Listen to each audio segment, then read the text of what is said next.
दिल्ली में चुनाव की उल्टी गिनती शुरू हो चुकी है। चुनाव आयोग ने तारीखों का ऐलान कर दिया है और इसी के साथ अनुमानों, आकलनों और भविष्यवाणियों का दौर भी शुरू हो चुका है। इंडिया टुडे ग्रुप और सिसेरो के ओपिनियन पोल में दिल्ली में बीजेपी की सरकार का संकेत दे रहे।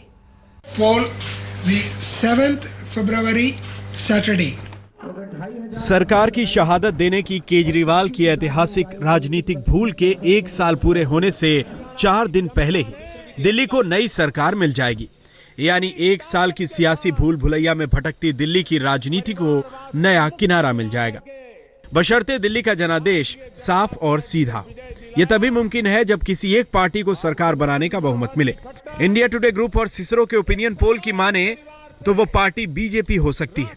ओपिनियन पोल के मुताबिक बीजेपी को 34 से 40 सीटें, आम आदमी पार्टी को 25 से 31 सीटें, कांग्रेस को 3 से 5 और अन्य को 0 से 2 सीटें मिलने का अनुमान है। यानी कि बीजेपी सरकार बनाने के सबसे करीब दिख रही है। ये अलग बात है कि दांवों के दम में कोई किसी से पीछे नहीं दिख। सीटों के साथ वोटों के मामले में भी बीजेपी दूसरे विरोधियों से आगे दिख रही है। हमारे ओपिनियन पोल में बीजेपी को 40%, आम आदमी पार्टी को 36%, कांग्रेस को 16%, अन्य दलों को 8% वोट मिलने की भविष्यवाणी की गई है। सीटों की दौड़ में आम आदमी पार्टी के कदम बेशक लड़खड़ाते दिख रहे हों, लेकिन मुख्यमंत्री के तौर पर दिल्ली की पहली पसंद अरविंद केजरीवाल ही है। जरा तमाम दलों के नेताओं को मिले वोट फीसदी पर गौर करिए। अरविंद केजरीवाल को 35%, हर्षवर्धन को 23%, शीला दीक्षित को 6%, अरविंदर सिंह लवली को 5%, अजय माकन को 4%, सतीश उपाध्याय को 5%, जगदीश मुखी को 4%, किरण बेदी 1%। जाहिर है लोकप्रियता के पैमाने पर केजरीवाल का करिश्मा अब भी दिल्ली के दिल में बरकरार है। दिल्ली के तमाम नेता उनसे बेहद पीछे हैं, लेकिन ये ना भूलिए कि बीजेपी दिल्ली का चुनाव भी तुरुप के सबसे बड़े पत्ते नरेंद्र मोदी के नाम पर लड़ रही है। बीजेपी ने किसी और नेता का नाम सीएम कैंडिडेट के तौर पर प्रोजेक्ट नहीं किया। ये इस ओपिनियन पोल से आसानी से समझा जा सकता है।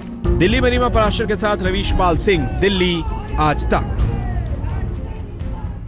यूं तो दिल्ली में बीजेपी के पास ढेरों नेता हैं, लेकिन जिस एक चेहरे के इर्द गिर्द बीजेपी चुनाव लड़ेगी वो होंगे प्रधानमंत्री नरेंद्र मोदी। मोदी के बूते ही चुनावी वैतरणी पार करने की कोशिश करेगी बीजेपी। क्या मोदी का जादू चलेगा? ये इस चुनाव का सबसे बड़ा सवाल होगा। यही लोग हैं जिन्होंने दिल्ली को स्थिर कर दिया है।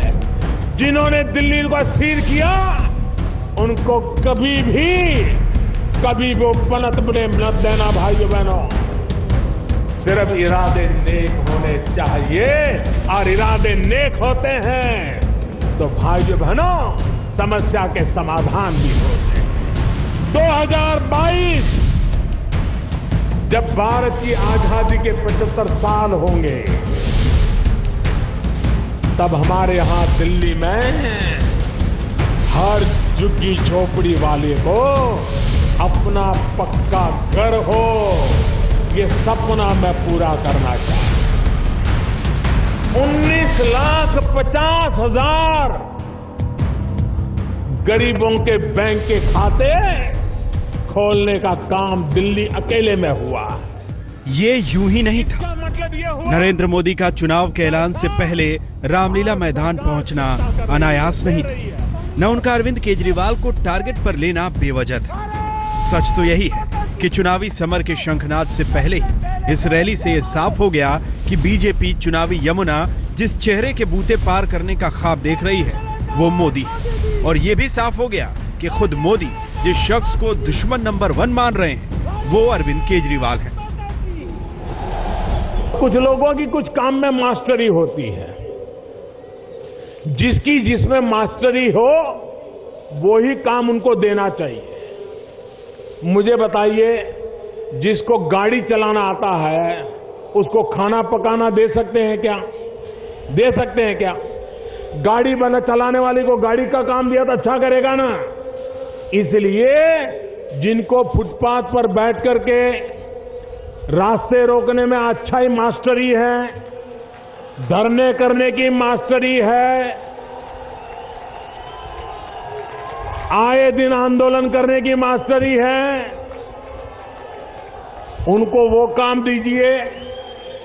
हमारी मास्टरी अच्छी सरकार चलाने में है, हमें वो काम दीजिए। बीजेपी मोदी फैक्टर से किस हद तक आस लगाए बैठी है, इसका अंदाजा आपको दिल्ली बीजेपी के अध्यक्ष सतीश उपाध्याय के इस बयान से लग जाएगा। मुझे लगता है कि आप दूसरे दलों के कंपैरिजन में इन चीज़ों को देख रहे हैं। अगर बीजेपी का इतिहास उठा करके देखेंगे, जब चुनाव डिक्लेयर हो जाते हैं उसके बाद निश्चित रूप से हमारी चुनाव समिति बैठती है। आप चिंता नहीं करिए, 70 उम्मीदवार हमारे लड़ेंगे, 70 जगह कमल खिलेगा, निश्चित रूप से भारतीय जनता पार्टी अपनी सरकार बनाएगी। सच पूछिए तो बीजेपी कभी इस गफलत में नहीं रही कि दिल्ली की सत्ता उसे दिल्ली का कोई नेता दिला सकता है। केजरीवाल को भले ही बीजेपी भगोड़ा, अराजक और न जाने कैसे कैसे विशेषणों से नवाजती रही, लेकिन केजरीवाल के मुकाबले किसी चेहरे को उतारने की हिम्मत बीजेपी आखिरी वक्त तक नहीं कर सकी। इंडिया टुडे ग्रुप और सिसेरो के ताजा ओपिनियन पोल में बीजेपी और कांग्रेस के तमाम बड़े चेहरे लोकप्रियता के ग्राफ पर केजरीवाल के सामने दूर दूर तक नजर नहीं आते, तो दूसरी तरफ मोदी के नाम और काम का डंका बजता दिख रहा है।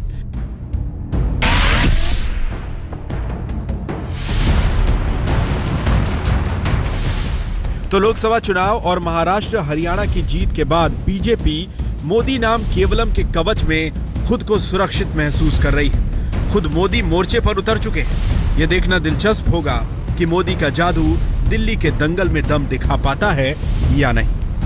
दिल्ली में रीमा पराशर के साथ रवीश पाल सिंह, आज तक। लगता है दिल्ली की जनता अब तक निर्भया कांड को भुला नहीं पाई है। यही वजह है कि बिजली, पानी और सड़क नहीं बल्कि महिला सुरक्षा दिल्ली में सबसे बड़ा मुद्दा है। India today Cicero opinion poll में सबसे ज्यादा लोगों की राय कुछ ऐसी ही रही। बिगुल बज चुका है, सियासी पार्टियां कमर कस कर तैयार हैं। दिल्ली भी सभी पार्टियों की अग्नि परीक्षा लेने के लिए उतावली है। लंबे चौड़े दावे करने वाले सियासतदान एक बार फिर ताल ठोकेंगे और वोट बटोरने की मुहिम में जुट जाएंगे। बात मुद्दों की होगी, वायदे उन मुद्दों को पूरा करने के होंगे।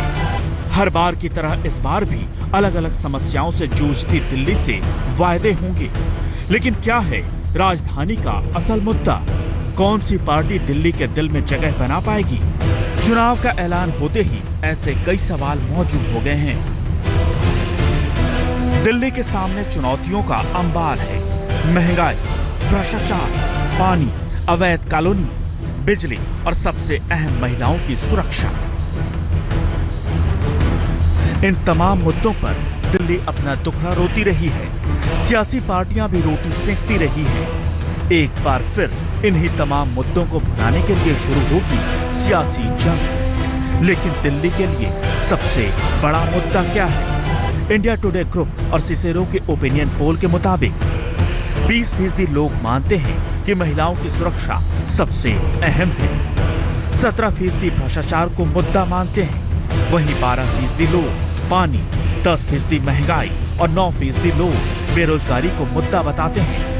तमाम रायशुमारी के बीच सियासी हलकों में भी मुद्दों पर लड़ाई जारी है। 24 घंटे बिजली देने का मेरा वादा है भाइयों बहनों, 24 घंटे बिजली। और ये संभव है, ये संभव है। और दूसरा, जिस टेक्नोलॉजी को लेकर के हम लगे हैं, गरीब के घर में 2 बल्ब हो और अगर जो सरकार बल्ब देने वाली हो लगा दोगे तो साल का 300 रुपया बिजली का बिल वैसे ही कम हो जाने वाला। सर मैं तो ये कहूंगा कि आज ये क्लियर हो गया कि बीजेपी पूरी तरह से घबराई हुई है। उनके पास कोई एजेंडा नहीं है। दिल्ली की बीजेपी में ना तो कोई कैप्टन है, it's a sinking ship without a captain. उनके पास ना तो लीडरशिप है। इस सियासी लड़ाई में कांग्रेस भी पीछे नहीं। बीजेपी शासित गुजरात के विकास मॉडल को पार्टी चुनौती दे रही है। राजनीति के गलियारों में मुद्दों पर उठापटक के बीच अब बीजेपी वायदा कर रही है, बहुमत मिली तो विकास की बयार बहेगी, स्कूल कॉलेज खुलेंगे, अस्पताल बढ़ेंगे, यानी दिल्ली और सजेगी, संवरेगी। आम आदमी पार्टी भी पीछे नहीं। पार्टी का वादा है कि इस बार सत्ता में आए तो दिल्ली भ्रष्टाचार मुक्त होगी। दिल्ली के सर्द मौसम के बीच वायदों की रेवड़ी बंटनी शुरू हो गई है। सभी को इंतजार रहेगा कि बीजेपी, आम आदमी पार्टी, कांग्रेस और दूसरी पार्टियों में से किस पर जनता भरोसा करती है। इंतजार 10 फरवरी का है। ब्यूरो रिपोर्ट, आज तक।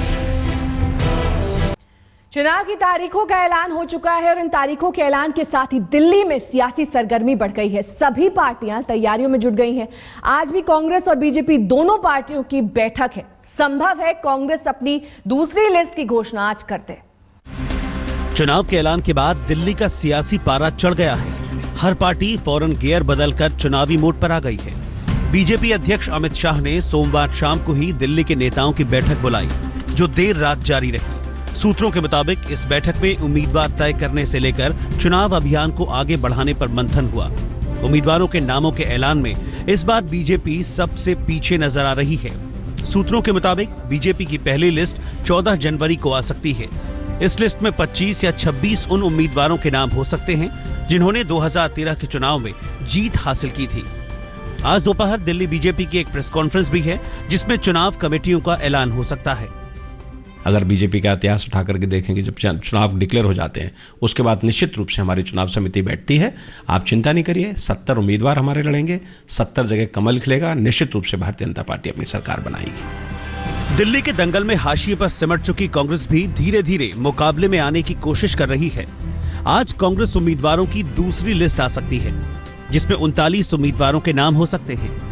सूत्रों के मुताबिक मुकाबले में बने रहने के लिए कांग्रेस बड़े नेताओं को मैदान में उतारने की योजना बना रही है। चुनाव की कमान अजय माकन के हाथों में देने की भी अटकलें हैं। कयास तो ये भी लगाए जा रहे हैं कि पार्टी उन्हें सदर सीट से लड़ा सकती है। मैं सिर्फ इतना कह सकता हूं कि जो भी पार्टी मुझे जिम्मेवारी देगी उसको मैं पूरी ताकत के साथ उसका मैं पालन करूंगा।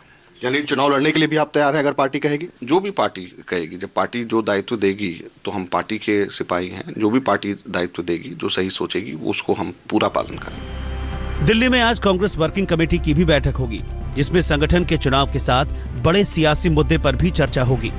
कांग्रेस अध्यक्ष सोनिया गांधी और उपाध्यक्ष राहुल गांधी भी इस बैठक में मौजूद होंगे। रवीश पाल सिंह के साथ कुमार विक्रांत, दिल्ली आज तक।